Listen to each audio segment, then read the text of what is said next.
Today on Pro Church Daily, we're talking about 9 sobering church attendance statistics. Well, hey there, and welcome to Pro Church Daily, the show where in 10 minutes or less you'll get your daily dose of tips and tactics to help your church share the message of Jesus while we navigate the biggest communication shift that we've seen in the last 500 years. I'm your host, Alex Mills. I'm joined as always by the boss man, it's Brady Shearer, and today we're talking about 9 sobering church attendance statistics.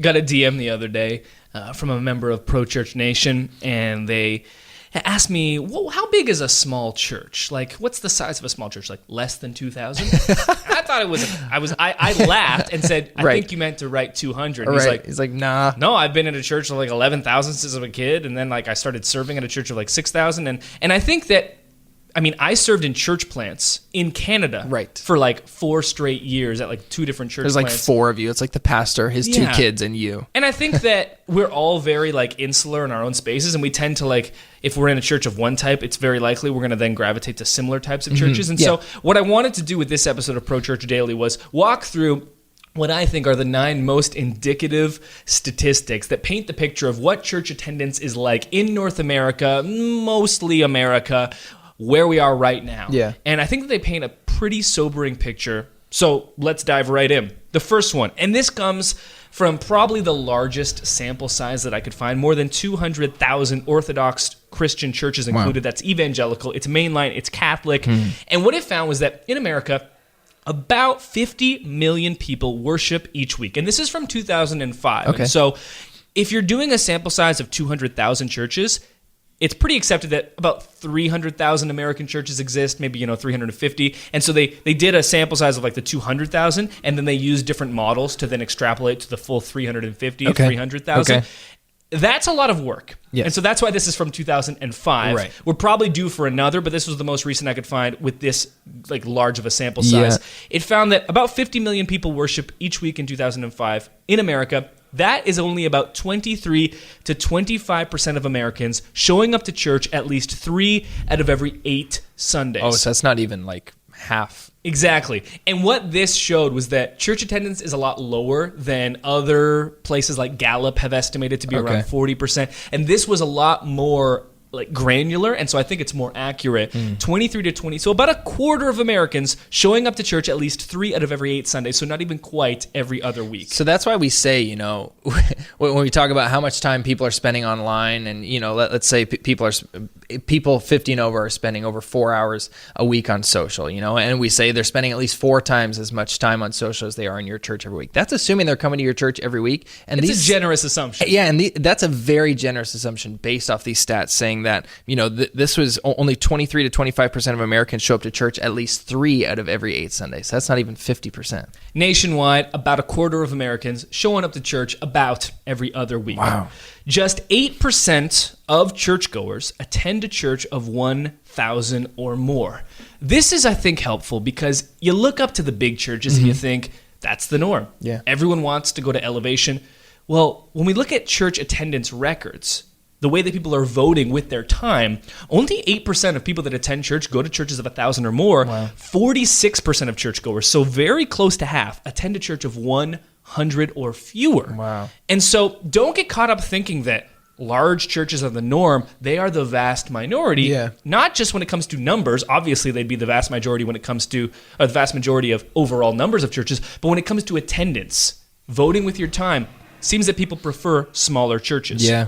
Let's look at upcoming generations. Only 2 in 10 millennials believe church attendance is important. So this is a young person and a younger generation's posture towards the importance of church attendance. Only about 2 in 10 consider it important. And I've shared this within Pro Church Nation, and I've had people within Pro Church Nation that are younger and be like, yeah, I'm definitely in that majority group, and I serve in a church. I just don't know how important attendance really is. And that's why I gave this title, Sobering Church Attendance Statistics, because it paints a picture of a metric that we've used for the longest time to evaluate our church's success rate and our ability to accomplish our mission statements. Right. And I think that, and as we'll get to a little later in this episode, we need to shift that a little bit.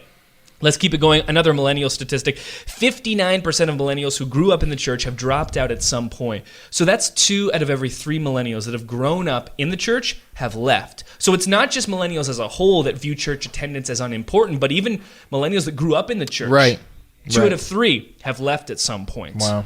40% of all churches in America average between 100 and 350 in attendance. 10% of all churches in America average more than 350 in attendance. And 50% of all churches in America average less than 100. Those all come from Tom Rayner. And so that kind of just paints the picture of, okay, when we're looking at all 300,000 or 350,000 churches, how do we group each when it comes to attendance? 50% 100 or fewer. The next 40% are 100 to 350, and then only 10% are 350 or greater. Wow. So we're talking about 90% of churches, weekly attendance of 350 or less. Yeah. Again, the vast majority of churches are smaller. Wow. Finally, let's extrapolate what we know about church attendance right now into the future. What does the future of church attendance look like? If present trends continue, which is a big if, but it's not that big of an if they continue as they are, the percentage of the population in America that attends church in 2050 is estimated to be at almost half of attendance in 1990. So a drop from about 20% to about 10%. That, again, is a sobering depiction of where we're at with church attendance. Now, a couple disclaimers I want to make about all these stats. A statistic is just a single data point. It does not tell the entire picture. Of course. So these 9 statistics, even you may notice, sometimes they don't all line up exactly. Like, wait a minute, if it's 23 to 25%, how could attendance be 20%? They're not all exact. But I think that when you look at them as a whole, they do paint a couple of pictures, and I think there are some key takeaways that we need to discuss. The first is that church attendance is declining. Right. It has been for years, and if present trends continue, it will continue to go down and get smaller and smaller. When you look at the younger generation's posture towards church, there isn't really exactly right now an encouraging trend that would say, hey, this next giant generation is going to start attending church the way it used to be in the 90s. Right. We don't really see that. And then the second big takeaway is that most churches are small. So don't consider yourself the minority if you're a small church. And when I say small, I mean fewer than 100. Yeah. 350 or less, that's 9 out of every 10 churches. Right. And then the final takeaway, and this is the most important, all of these church attendance statistics, in my mind, really do not matter. Sometimes Alex and I joke about like starting a church in our 30s sometime. It's a pipe dream that I think would be an interesting case study. It's not a reason to start a church. You don't start a church to be a case study. Right. So that's why we have not started one yet. That's our reason, yes. We're still looking It's for not a reason one. to start a church. If we did start a church, I would not use church attendance as an evaluator, a core evaluator of our success as a church. Every church, we're trying to accomplish the same thing, helping people to love God, love others, and make disciples. Church attendance is just one of the ways that we can help that happen.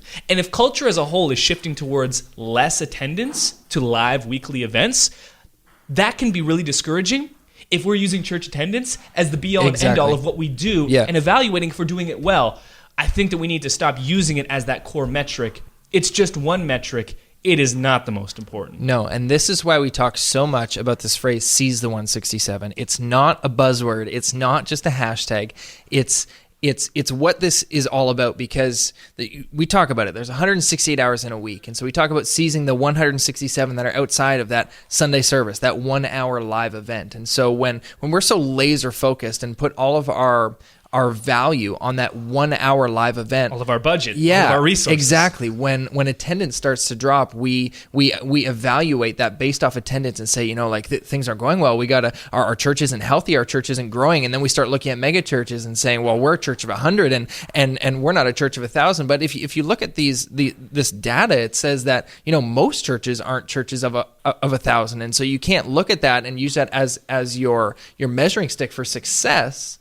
And you definitely can't use church, or shouldn't be using attendance of a 1 hour live event to determine how healthy your church is or how successful your church is. There's a whole lot more time in the week, and that's at 167 other hours that we're talking about. And so we have to start looking past that 1 hour and say, okay, this life is so much bigger than this one live event. And how are the people who call our church or our community, or the people living in our local region, how are they interacting with our faith and our group, our community of people, and growing? And how can we learn to measure success in a different way than just looking at attendance, saying, are people showing up to this concert and lecture? And I realize why we use that metric, because it is actual. You can count Yeah. the number of people with butts and seats. You can't really count, like, did that person move closer to Jesus Right. this year? That's a lot more difficult to quantify and measure, but we need to start rethinking these ways. And that's what Pro Church Daily is here for. Every single day, a new thing that you can move forward in seizing the 167 and taking access with those 167 hours beyond church. Yeah. It's something of a necessity. That'll do it for today's episode of Pro Church Daily. We'll see you next time. Hey, thanks for watching this episode of Pro Church Daily. Make sure to subscribe to this channel so you never miss another video. And if you like this video, go ahead, hit the like button. Thanks.